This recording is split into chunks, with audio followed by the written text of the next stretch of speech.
necrosis, and perforation. Dudes, get your scalpels ready. You may remember this Mexican skull symbol from our acute mesenteric ischemia videos. Remember that as ischemia develops, the patient will begin to clinically deteriorate. Abdominal pain becomes worse and, if perforation is present, may progress rapidly to peritonitis on exam. Fever and tachycardia may develop in response to the infarcting bowel wall. Leukocytosis and acidosis also develop. The patient may be hemodynamically unstable as they progress into sepsis and then into shock.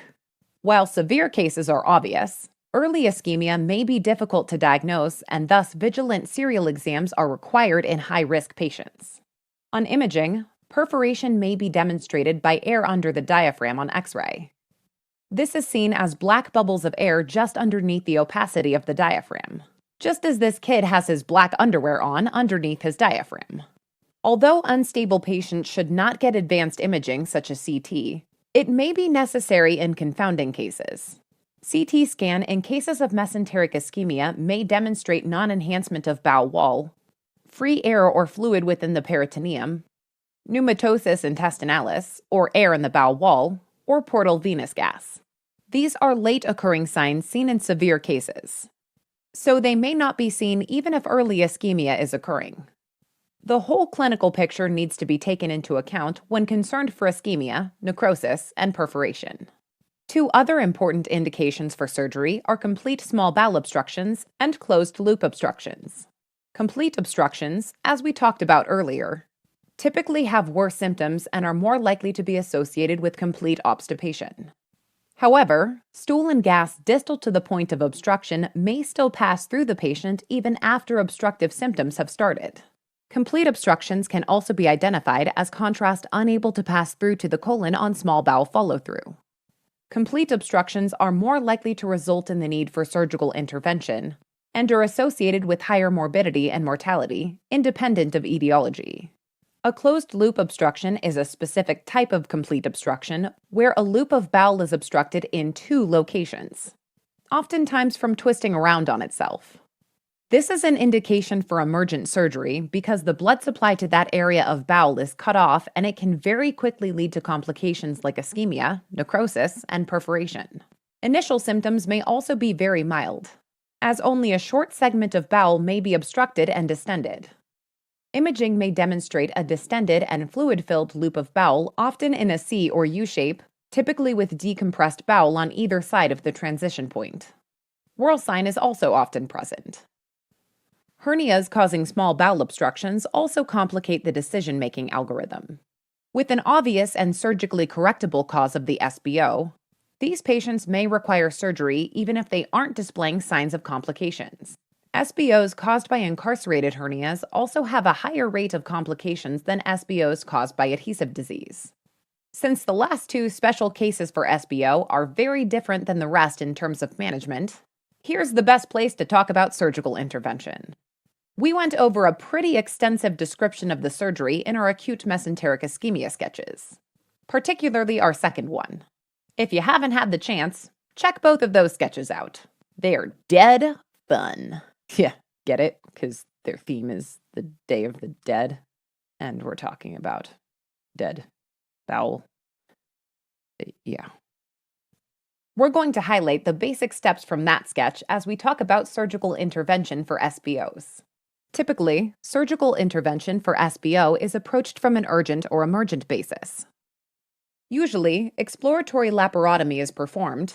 However, at specialized centers, laparoscopic surgery may be performed.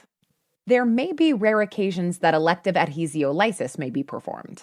If simple adhesions are the cause in an uncomplicated patient that simply fails to resolve, or if there's a single band likely causing the obstruction, adhesiolysis may be performed, which involves cutting the adhesive bands involved. More extensive cases may take much longer to sort out the best way to resolve the obstruction, including resection of the involved bowel and reanastomosis. Once the area of obstruction has been identified, the bowel is inspected. Any frank necrosis is resected. Viable bowel can be identified by the presence of normal bowel wall color, active peristalsis, bleeding from cut surfaces, and arterial pulsations in the mesentery. Questionable bowel can be left, and the patient taken back 24 to 48 hours later for a second look operation. This is a common method in critically ill patients who cannot tolerate extended anesthesia. Another special case for surgery is Crohn's disease. In this case, because Crohn's disease is a chronic inflammatory illness, we want to resect as little bowel as possible and avoid surgery altogether in favor of medical treatment if possible. The underlying inflammation needs to be tightly controlled medically and given a chance to resolve the obstruction prior to surgery being performed. This being said, SBO from stricturing due to Crohn's disease will often still need surgery. For more information on the medical management of Crohn's disease, even in the case of small bowel obstruction, see our sketch on Crohn's disease if you haven't already. The last special circumstance we're going to talk about is SBO due to malignancy. For the most part, patients with SBO from malignancy can follow the algorithm of non-surgical management, as we've discussed, moving to surgery if there's ischemia, necrosis, or perforation, with an expected higher rate of failure of non-operative management, morbidity, and mortality. Malignancy may either be primary or secondary, with peritoneal metastasis being a common cause of SBOs in patients with advanced cancers. Malignancy can cause adhesions, as we've touched on. Sometimes solitary tumors can be resected, both for the treatment of the malignancy and, in advanced cases, palliation. Other palliative and not curative options include small bowel bypasses to divert flow of GI contents around the obstructions, or ostomies to divert flow of succus out of the patient before it can reach the point of obstruction. If the tumor is located in the duodenum, stents can be attempted to control symptoms. Venting gastrostomy tubes may also be considered, particularly for recurrent SBOs due to extensive peritoneal metastasis, where a percutaneous endoscopic gastrostomy, aka PEG tube, is placed, which can be opened to vent the stomach when obstructive symptoms occur. However, all of these have their own set of complications and failure rates. Dudes, we're done! Great job, everyone! We're all finished up with small bowel obstructions. Let's review. The small bowel is the most common location of intestinal obstruction in the GI tract. This is due to the small lumen. Obstructions may be mechanical or functional in nature. Adhesions are the most common cause of an SBO, and previous abdominopelvic surgery is the most common cause of adhesions, making previous surgery the most common cause of SBOs. Adhesions may also develop from inflammatory conditions such as malignancy, peritonitis, inflammatory bowel disease, endometriosis, or infectious conditions such as diverticulitis, appendicitis, or abscess formation. Adhesive disease is associated with intermittent recurrent small bowel obstructions, which may resolve on their own, as compared to chronic partial small bowel obstructions that may cause more consistent but very mild symptoms. Malignancy is the second most common cause of small bowel obstruction and can be either primary tumors or cancer metastatic to the peritoneum. Hernias are the third most common cause. Reducible hernias may cause intermittent symptoms, whereas incarcerated hernias can cause acute small bowel obstruction. Incarcerated hernias are the most likely of all causes of SBO to result in complications such as ischemia, necrosis, and perforation. Other causes include internal hernias, either congenital or acquired due to surgery, hematomas, such as in the duodenum, and other traumatic injuries, strictures from Crohn's disease, radiation, or surgery, volvulus, intussusception, and gallstone ileus. Symptoms of SBO include cramping abdominal pain, nausea, emesis, constipation or obstipation, and physical exam may demonstrate abdominal distension, tympany to percussion, hernias or surgical scars, intermittent high-pitched hyperactive bowel sounds, fecal impaction, or hematochezia. On labs, patients may have evidence of significant dehydration, including contraction alkalosis and hypokalemia.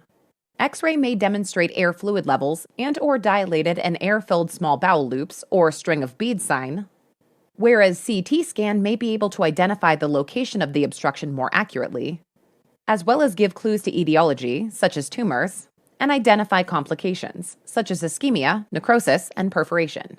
Treatment of an uncomplicated SBO is typically non-operative, with NPO status, IV fluid resuscitation, electrolyte replacement, and NG tube decompression with observation and serial exams for 3 to 5 days.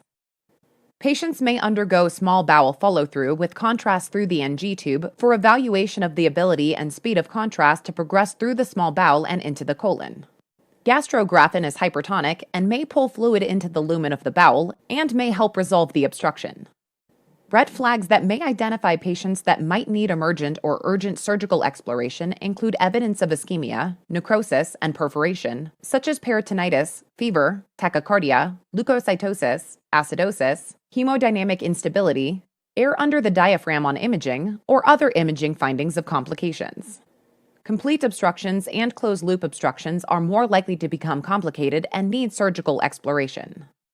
Hernias, especially incarcerated hernias, are the most likely cause of SBO to cause complications and are more likely to require surgery. For the complete details on exploratory surgery, check out our acute mesenteric ischemia sketches. Crohn's disease and malignancy are two other special circumstances of SBO where surgery is delayed until absolutely necessary. Check out our Crohn's disease sketch for more information in Crohn SBOs. In cases of malignancy, there are palliative surgical options as well as the typical surgical options. This sketch isn't done though. Head on over to the next video for part 2.